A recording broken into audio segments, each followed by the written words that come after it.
देश विदेश,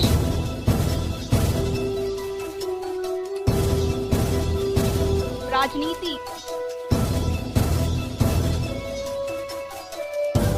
अपराध,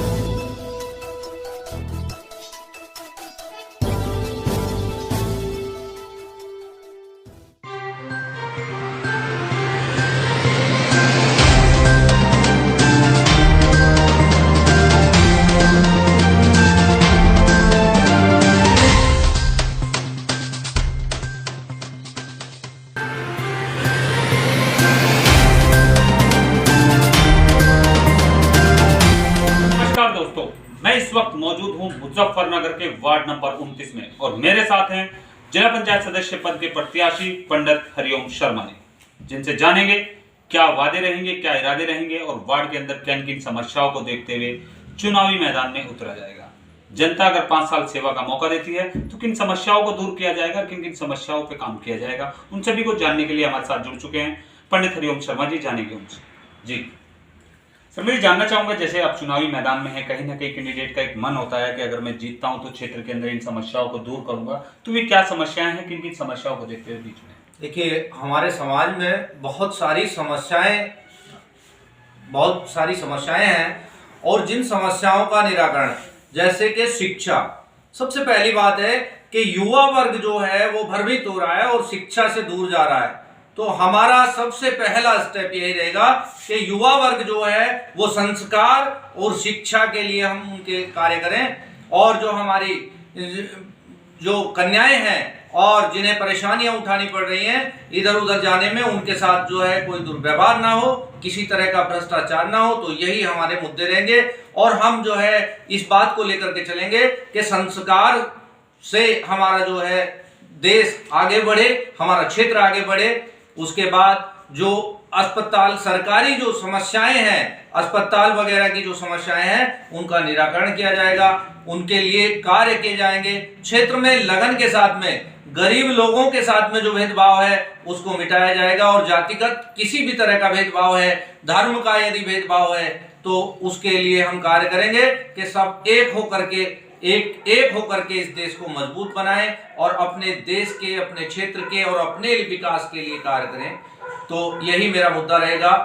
जी सर, सबसे पहले जानना चाहूंगा, बात अगर विकास कार्यों की करें तो सबसे पहले जो बात उठती है वो पेयजल को लेकर उठती है, क्योंकि कहीं ना कहीं अगर देखा जाए तो पेयजल की व्यवस्था जो है चरम सीमा पर है। हर गाँव का पानी कहीं ना कहीं पीने योग्य नहीं रहा है, वो दूषित हो चला है। उसको देखते हुए जगह जगह गाँव के अंदर पेयजल टंकी का निर्माण किया जा रहा है और लोगों तक फिर भी पानी नहीं पहुँच पा रहा है। तो आपका क्या इस पे योगदान है? ये भी एक महत्वपूर्ण बात है। पेयजल की समस्या से हमें अनेक बीमारियों को झेलना पड़ रहा है, हमारे क्षेत्र की जनता को बीमारियों को झेलना पड़ रहा है। इसके लिए हमारा प्रयास यही रहेगा कि जहां तक पहुंच हो सके, या तो टंकी का जो निर्माण हुआ है वो टंकी सप्लाई सही करे, पानी सही समय पर पहुंचे और हर घर में पहुंचे, या फिर सरकारी हैंडपंप लगवाए जाएं। इस सरकारी हैंडपंप की व्यवस्था करी जाएगी। हर गली मोहल्ले में पानी, स्वच्छ पानी की व्यवस्था की जाएगी और लोगों को जागरूक किया जाएगा कि गंदगी का भी वो निराकरण करें, गंदगी का ढेर जो है कहीं जमा होने ना दें, और अपने साथ साथ उनका भी ध्यान रखा जाएगा, इस बात का भी ध्यान रखा जाएगा कि गंदगी को समाप्त किया जाए। सर, उसके बाद मैं जानना चाहूंगा, जैसे कि मौजूदा में जो पानी है वो दूषित हो चुका है, तो उसका टीडीएस आप बता सकते हैं लगभग कितना टीडीएस का पानी इस क्षेत्र में अभी तक जनता पी रही है? देखिए, टीडीएस काफी जगह पर, जोहड़ के आसपास जो हैं हमारे तालाब जो हैं उनमें पानी सड़ चुका है और टीडीएस बहुत खतरनाक कंडीशन में पहुंच चुका है, खतरनाक लेवल पर है। कहीं कहीं सामान्य लेवल पर है। जो सामान्य लेवल पर जो जल है, पेय व्यवस्था, वो हमारी जो नहर की व्यवस्था है, राजवाहा है, इसके आसपास के जो क्षेत्र हैं। लेकिन हमारे क्षेत्र में काली नदी का जो पानी है वो दूषित हो चला है, जिसके कारण यहाँ का खतरनाक टीडीएस यानी कि 200-300 का जो लेवल है वो भी पार करता हुआ और सीधे सीधे जीवाणु और बीमारियों को लेकर के आ रहा है। तो इसलिए कैंसर जैसी घातक बीमारी ना फैले, उसके लिए प्रयास किया जाएगा कि टंकी का निर्माण किया जाए, गहरे का पानी उपलब्ध कराया जाए। सर, जैसे कि वार्ड नंबर 29 है, वार्ड नंबर 29 में जो गांव हैं, एक गांव से दूसरे गांव को जोड़ने वाले जो रास्ते हैं, उन रास्तों पे किस सरकार का कार्य रहेगा और अभी क्या व्यवस्था बनी? देखिए, लगभग जो रास्ते कच्चे हैं उनको प्रयास किया जाएगा, पूरा प्रयास किया जाएगा कि उन रास्तों को पक्का किया जाए, घर घर तक सड़क पहुंचे और एक गांव से दूसरे गांव जाने में किसी भी ग्रामवासी को दिक्कत ना हो। अपने क्षेत्र में जितने भी सड़क खड़ंजे कच्चे पड़े हैं, टूटे पड़े हैं, या नाली निर्माण की बात है, पुलिया निर्माण की बात है, तो प्रयास प्राथमिकता के आधार पर यह किया जाएगा कि किसी भी क्षेत्रवासी को किसी तरह का कष्ट ना हो, परेशानी ना हो। सर, उसके बाद बात आपने की है स्वास्थ्य विभाग को लेकर, तो क्या जो वार्ड नंबर 29 के जो गांव हैं उनमें से कितने गांव में मिनी स्वास्थ्य केंद्र बने हैं? मिनी स्वास्थ्य केंद्र देखिए, हमारे जो क्षेत्र है उसमें मिनी स्वास्थ्य केंद्र हमारा एक बरसू प्राथमिक चिकित्सा केंद्र है और जो कि गालीपुर से अटैच है। और उसके बाद यदि क्षेत्र में पूरे में देखें तो एक आयुर्वेदिक स्वास्थ्य जो है अस्पताल है, उसके लिए जो है वो आयुर्वेदिक है, लेकिन दवाइयां उपलब्ध नहीं है। सबसे बड़ी बात है, गरीब जनता वहां जाती है लेकिन उन्हें दवाइयां उपलब्ध नहीं हो पाती हैं। क्या प्रयास क्या रहेगा सर? प्रयास ये रहेगा कि सरकार ने यदि अस्पताल खोले हैं और किसी भी तरह यदि हमें एक धन इकट्ठा करके भी गरीब लोगों को दवाई मुहैया करानी पड़े तो हम ये चाहेंगे कि हमारे सरकारी अस्पतालों में दवाइयां उन्हें मिलें और समय पर इलाज हो हर परिवार का। सर, जानना चाहूंगा साथ ही साथ इस वक्त जो वार्ड नंबर 29 है, इससे जो कस्बों को, जो शहरों को जोड़ते हैं, जो सड़कें हैं, तो उनपे क्या यातायात की किस प्रकार की सुविधा है या अभी क्या समस्याएं हैं?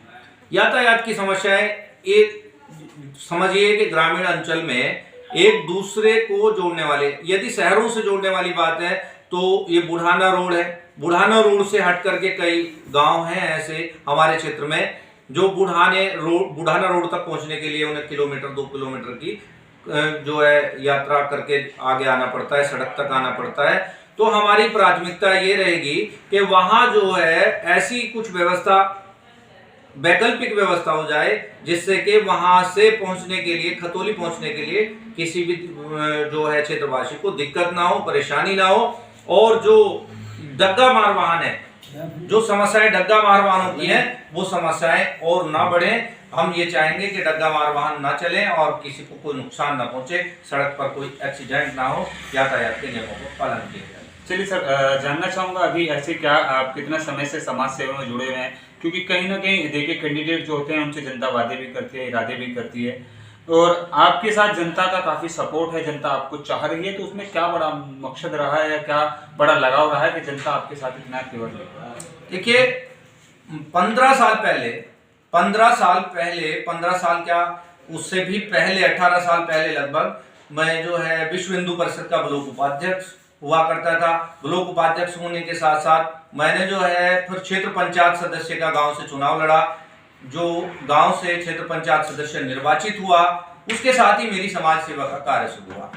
मैं जो है एक प्राइवेट स्कूल में, सरकारी स्कूल में, राजकीय हाई स्कूल में प्राइवेट टीचर भी हूँ और शिक्षा से जुड़ा होने के कारण, शिक्षित होने के कारण मुझे ये लगा कि मुझे क्षेत्र में सेवा करनी चाहिए और लोगों की समस्याओं का निराकरण होना चाहिए। जैसे भी हो सके जनता से यही प्रयास है, जनता से यही अपील है कि वो अपनी समस्याओं के निराकरण के लिए इस बात को ध्यान रखें कि शिक्षित व्यक्ति को चुने, किसी ऐसे ऊर्जावान व्यक्ति को चुने, किसी भ्रष्टाचारी को ना चुने।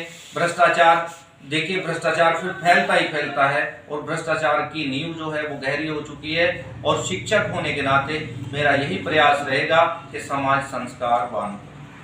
तो देखा आपने, ये थे हमारे साथ पंडित सुरेश शर्मा जी, जिन्होंने अपनी बात कही और कितनी अच्छी बात कही कि शिक्षा है तो सब कुछ है, शिक्षा बिना अंधकार है, विकास अगर होगा तो शिक्षा से ही होगा। साथ ही साथ हमारे साथ एक और साथी मौजूद है, जानेंगे उनसे कि उनकी क्या मांग रहेंगी और कैंडिडेट से किस प्रकार के मुद्दे। जी सर, आपका नाम जानना चाहूंगा। मेरा नाम अशोक सैनी है। अशोक जी, जैसे चुनावी बिगुल बन चुका है तो कैंडिडेट कहीं ना कहीं वादे इरादे लेकर जनता के बीच जा रहे हैं, तो कैंडिडेट कैसा होना चाहिए, कैंडिडेट से क्या मांगे होनी चाहिए? सीधा सीधा कैंडिडेट तो हरिओम सैनी जैसा होना चाहिए, हरिओम पंडित जी जैसा होना चाहिए जी, जो जुझारू और कर्मठ हैं और पहले से ही किसी न किसी संस्था से जुड़े हुए हैं। आज भी वे एक वेलफेयर ट्रस्ट बड़सू के कोषाध्यक्ष हैं, जिसने बहुत सारे काम कर दिए, उनकी ही निगरानी में वो सब कुछ चल रहा है। ये तो 20 कैंडिडेट हैं ऐसे तो जी, जिन्होंने पहले से जो है किसी न किसी चुनाव में लड़ रहे हैं, आज भी लड़ रहे हैं, लेकिन मैं इसका प्रस्तावक भी हूँ इनका, और ऐसे ही कैंडिडेट की हम कामना करते हैं। जी, तो देखा आपने, साथ ही साथ जो यहाँ पर सपोर्टर हैं उनका भी यही कहना है कि पंडित हरिओम शर्मा जैसा कैंडिडेट हो जो आगे चलकर क्षेत्र के अंदर विकास कार्य कर सके। बात करें अगर चुनाव निशान की, तो उनका चुनाव निशान ट्रैक्टर है, और ट्रैक्टर के निशान पर मोहर लगाकर पंडित सुदेश शर्मा को विजयी बनाए ताकि आगे चलकर विकास कार्य कर सके। और साथ ही साथ हम लोग बताते चलें कि यहाँ पर जो व्यवस्था है उस पर सुचारू रूप से चलाने के लिए यातायात पर काम किया जाएगा, साथ ही साथ शिक्षा को बढ़ावा दिया जाएगा, और साथ ही साथ यहाँ पर जो गांव है जिनके अंदर अच्छा ट्रीटमेंट नहीं मिल रहा, वहां पर एक मिनी स्वास्थ्य केंद्र बनवाने के काम किया जाएगा, और लोगों को उपचार के लिए ज्यादा दूर नहीं जाना होगा। बात करें अगर यहाँ पर, फिर मैं आपको बता दूं कि इनका चुनाव निशान ट्रैक्टर है, पंडित सुदेश शर्मा, पंडित हरिओम शर्मा का चुनाव निशान ट्रैक्टर है, और उनके निशान ट्रैक्टर वाले निशान पर मोहर लगाएं ताकि वो आगे चलकर विकास कार्य कर सके। धन्यवाद।